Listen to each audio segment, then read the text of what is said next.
Il va venir de la famille politique de Kabila. On savait qu'il va être du Katanga, ça respectait tout ça. Ça nous aurait surpris s'ils auraient pris quelqu'un d'un peu plus pragmatique. Mais c'est un vieux papa, 74 ans, le pays a besoin de beaucoup d'énergie. On nous aurait dit, en suivant la radio RFI, qu'il a une santé fragile. Et je suivis un des conseillers de Félix Tshisekedi dit qu'il fallait trouver quelqu'un de faible qui est incapable de faire de l'ombre au président de la République. C'est dramatique pour ce pays, c'est même malheureux pour notre pays, pour notre avenir. On ne peut pas, pour des intérêts égoïstes, pour des positionnements, pour des rapports de force, chercher à mobiliser, à conduire le pays vers des schémas qui sont fantaisistes, des tâtonnements et CRR. Il vient de la SNCC, plus de 214 mois impayés. Il ne savait déjà pas gérer la SNCC. Maintenant, comment va-t-il gérer la GECAMINE, la SNCC, la SNEL, la Régie des eaux et tout ça? Vous savez que c'est une mauvaise foi. Malheureusement, tout ça, c'est pour que les gens s'enrichissent en attendant les Congolais meilleurs. Et ce n'est pas responsable, c'est même méchant. Donc c'est un regret pour vous? Naturellement, oui. Vous attendiez qu'il soit... Non, mais on attendait, on nous parle du changement, on nous prend les changements, on ne voulait pas, on n'utilise pas les vieilles potages pour faire de nouvelles choses, ce n'est pas possible. Nous devrions avoir un Premier ministre beaucoup plus pratique, beaucoup plus dynamique, engagé, capable, et qui a le sens, qui est tourné vers le développement. Mais un vieux qui ne savait déjà pas redresser la SNCC, comment va-t-il redresser tout le Congo? Avec son expérience, ancien directeur de cabinet également. Mais une expérience de 224 mois impayés, vous appelez ça expérience? C'est un gâchis ce pays. On est en train de détruire le Congo et chaque jour davantage. Selon vous, on ne peut rien entendre. Mais vous attendrez quoi? Qu'est-ce que vous allez attendre? Quoi? Quoi? Vous allez attendre évidemment que toute la fonction publique ait 200 mois d'impayés. Voilà ce que vous allez attendre. Alors, Patrick Pomé, vous semblez mettre en cause la nomination des... Je ne la mets pas en cause, je constate seulement que le profil de la personne, l'oiseau rare dont nous chanter, la fumée blanche, ça nous donne ça? Ça, vraiment? Alors, quelle coïncidence l'arrivée de Moïse Katumbi et la nomination? Bon, c'est juste, vous voulez faire le buzz. Vous savez que l'arrivée de Moïse Katumbi, c'est une très grande actualité, une super grande actualité. Alors, il fallait trouver un moyen pour concurrencer cette actualité avec une autre. C'est comme ça qu'ils se sont précipités à désigner le Premier ministre, qu'ils avaient d'ailleurs depuis longtemps, mais ils ne voulaient pas le désigner. Ils attendaient Moïse Katumbi pour essayer un peu d'équilibrer l'actualité, mais bon, ça ne change rien pour le quotidien congolais. Vous pensez que c'est la suite des régimes sortants? Mais c'est la continuité. Ce n'est même pas la suite, c'est la continuité. C'est les Kizenga, c'est la continuité, n'attendez rien de nouveau. En tout cas, les gens ne doivent pas trop espérer, il n'y a rien. Mais ce n'est pas à moi de dire, parce qu'ils estiment connaître les pays, ils estiment gouverner la République. Ils savent les problèmes d'ici. Qui ne connaît pas qu'à Beni les gens bientôt 5 ans? Qui ne connaît pas qu'il y a Ebola à Beni à Butembo? Qui ne connaît pas qu'il y a insécurité à Goma? Qui ne connaît pas qu'il y a des groupes armés qui pillent la Massissi à Walikale? Alors, c'est des priorités pour lesquelles on devrait se concentrer. Mais moi, je ne fais aucune illusion là-dessus. Ce qui va se passer, c'est que les gens ne vont pas, ils ne respectent pas les Congolais. Ils les proposent n'importe quoi, on nous endorme avec des slogans créés vides et à un moment donné, on veut que nous applaudissions. Nous n'allons pas applaudir. Il y a un problème. Cet homme-là, le profil, le passé, l'âge ne lui permet pas de relever les défis du Congo. Alors, pour les Congolais, Ben, c'est un signe, c'est la victoire de la vérité sur les mensonges. C'est la victoire du peuple congolais, c'est cette solidarité autour de notre président qui fait à ce qu'aujourd'hui le président est de retour. Mais aussi c'est plusieurs questions sur la justice, sur la sanction. Aujourd'hui, quand Kabila est parti, tout ce qui pesait sur Moïse Katumbi est tombé avec Kabila. Et on ne peut pas ne pas s'interroger sur le rôle de Kabila dans la manipulation de la justice de notre pays. Qui est une violation de la loi? Sera-t-il poursuivi? Sera-t-il puni? Nous disons non. Mais en attendant, ça continue. Merci beaucoup. Il faut dire tout simplement que c'était une attente de toute la population congolaise et particulièrement celle du Nord Kivu qui attend beaucoup de ce nouveau régime qui commence la gestion de ce pays qui a tant souffert. Et vous savez que ce régime arrive comme un régime de défi parce que le peuple congolais à travers les élections a exprimé le vœu de voir un changement venir dans son pays.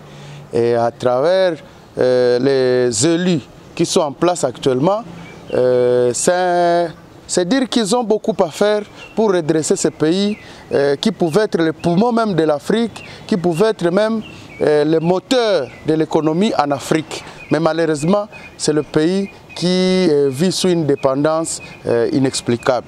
Alors la nomination du Premier ministre vient comme un ouf de soulagement pour dire cette fois-ci on a un Premier ministre et c'est celui-là qui formera un gouvernement qui tiendra compte des attentes de la population. Donc il était déjà un problème très sérieux de ne pas avoir un Premier ministre parce que tout simplement il répond directement des actes que posent les ministres et tous les autres membres du gouvernement. Et que donc, en ayant un Premier ministre, nous disons, c'est déjà un pas et nous pensons que lui aussi fera d'urgence pour que les membres de son gouvernement ou les autorités sectorielles soient connus, afin que nous puissions quand même nous rassurer que le pays est en train d'être géré au quotidien. Alors, le choix de Sylvestre Ilunga, est-ce que c'est une surprise pour le peuple congolais? Effectivement, c'est une surprise parce que les Congolais étaient habitués à des noms. Et maintenant, c'est un nom qui vient un peu d'une cachette, qui vient d'être révélé. Alors, si le nom est déjà connu, c'est un nom qui, à notre avis, n'est pas taché de magouilles ou de pillage de ressources ou de détournement des deniers publics, moins encore des crimes atroces que traverse ce pays. Nous pensons que c'est quelqu'un qui vient amener son expérience, d'autant plus qu'il a eu à travailler au sein de l'État, des institutions étatiques et des ministères pendant la Deuxième République. Et actuellement, il assume même la fonction du directeur général de la SNCC. Nous pensons qu'il a l'expérience et qu'il a encore de la matière à donner, de par aussi son cursus scientifique. Et que donc, en tant qu'économiste, dans un pays qui repose tout sur son économie, nous pensons qu'il aura à donner pour relever directement ce pays qui a tant souffert des manques de leaders qu'il faut à la place qu'il faut. Ce qu'il faut dire est que c'est ce que nous avons toujours dit depuis que le président Félix Tshisekedi a été proclamé président de la République démocratique du Congo. Nous avons dit la vague qui entre au pays actuellement, c'est une vague de changement. Et que même s'il avait beaucoup de difficultés à gérer la SNCC, nous pensons qu'il est maintenant devant un poste où il sera visible, et au poste auquel ses actions seront vite contrôlées par l'Assemblée nationale, à lieu et place de la SNCC qui est comme une structure un peu isolée. Et que donc, il aura à faire beaucoup, à fournir assez d'efforts pour convaincre maintenant tous ceux-là qui ne croient pas encore en lui, pour leur témoigner qu'il sera un bon Premier ministre, surtout en agissant sur des problèmes qui écument le pays. Donc, ce n'est pas une question de la mégestion qu'on pourrait peut-être signaler au niveau de la SNCC, mais aussi on sait que les entreprises publiques de l'État connaissent ce que l'État lui-même subissait. À la SNCC, ça ne pourrait pas aller, lorsqu'aussi même à la DGDA, ça ne va pas, partout, ça ne va pas, dans tous les autres secteurs. C'est ça le fruit du régime qui a été remplacé, un régime qui a mis le pays au niveau le plus bas, un régime qui a été inapte à relever ce pays, et que donc, lui entre dans une vague qui vient comme un défi, qui vient lancer un défi aux régimes qui sont passés pour dire, lui fera mieux, plus beau encore qu'avant, pour que nous puissions nous rassurer qu'il mérite d'être Premier ministre de ce pays. Est-ce que du fait qu'il nous vient du FCC, du PPRD, là on peut conclure directement que c'est la suite du régime de Kabila? Nous sommes dans une démocratie, et la démocratie se définit comme pouvoir du peuple, par le peuple, pour le peuple. Et que donc, il ne vient pas faire le PPRD à la primature. Là, il vient faire ce qui est reconnu à tout agent de l'administration publique, un agent de l'État.